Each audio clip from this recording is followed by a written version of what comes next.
আমিষ আহার কেন মানে আপনি বোঝাইছেন, কিন্তু আমিষটা কেন খাওয়া ঠিক না?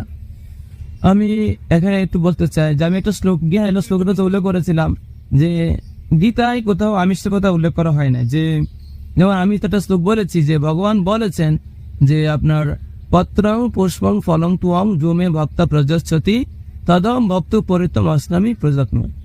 যে ভগবান এখানে বলছে কি যে বিশুদ্ধ চিত্ত নিষ্কাম ভক্তা ভক্তি সহকারে আমাকে পত্র পুষ্প ফল জল অর্পণ করে। তো দেখেন ভগবান কিসের ওপর কথা বলছে?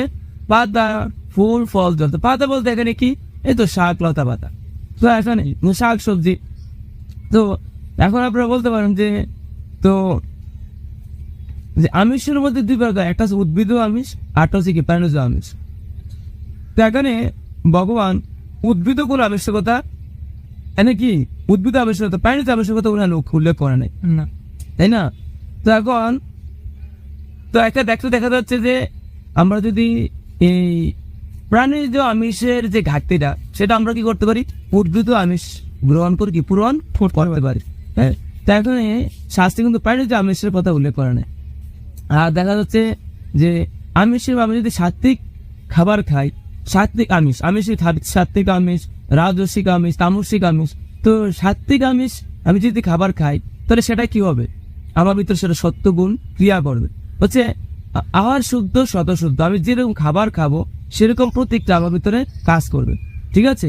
তো আমি যদি দুধ খাই তাহলে আমার ভিতরে আমার কি হবে? আমার মেধা বুদ্ধি, আমার মাথার কোষগুলি হ্যাঁ কি হবে? উন্নত হবে এবং শার্পনেস হবে, এবং আমি যে কোনো কি করতে পারবো? হ্যাঁ, আমার কাজে ধারণ ক্ষমতা, আমার সবকিছু, আমার লেখাপড়া বা সবকিছু আমার কি হবে? আমার ক্ষমতা বৃদ্ধিপ্রাপ্ত হবে, এবং আমি সবকিছু আরো ভালোভাবে আমার সবকিছু মানে জ্ঞান বা সমস্ত যেটা কি হবে?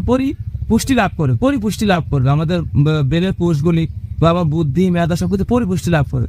কিন্তু আমি শেষ জায়গায় যদি আমি অন্যটাকে যেটা আমিষ খাই, দেখা যাবে আমার কি হবে? আমার চেতনা চেতনা কি হয়ে যাবে? আমার চেতনা আস্তে আস্তে হ্রাস পাবে, এবং যাতে বুদ্ধি মেধা চেতনাগুলো আমার অন্যদিকে ডাইভার্ট হয়ে চলে যাবে। যেমন আমার বুদ্ধি নষ্ট হয়ে যাবে, আমার চেতনা নষ্ট হয়ে যাবে, কারণ খাবার উপর সবকিছু ডিপেন্ড করতে যাবে। যেরকম খাবার খাবেন আবার সেরকম চেতনা কাজ করবে। তো এই জন্য আমি একটা দুধ দিয়ে বুঝাইলাম। হ্যাঁ, তো সেখানে আপনি মিলিয়ে নেবেন যে আপনি যদি সেখানে একটা প্রাণীজ আমিষ সেখানে যদি গ্রহণ করেন তাহলে ওই এটার মতো কি ক্রিয়া আপনার ভিতরে কাজ করবে। তা আমি তো বললাম যে আমাদের যে আমিষের আমি বলছি যে আমি যদি আমিষ আহার করি, হ্যাঁ, যদি আমি তো দেখা যাবে আমার ভিতরে কি হয়ে যাবে? আমার ভিতরে দয়া নষ্ট হয়ে যাবে।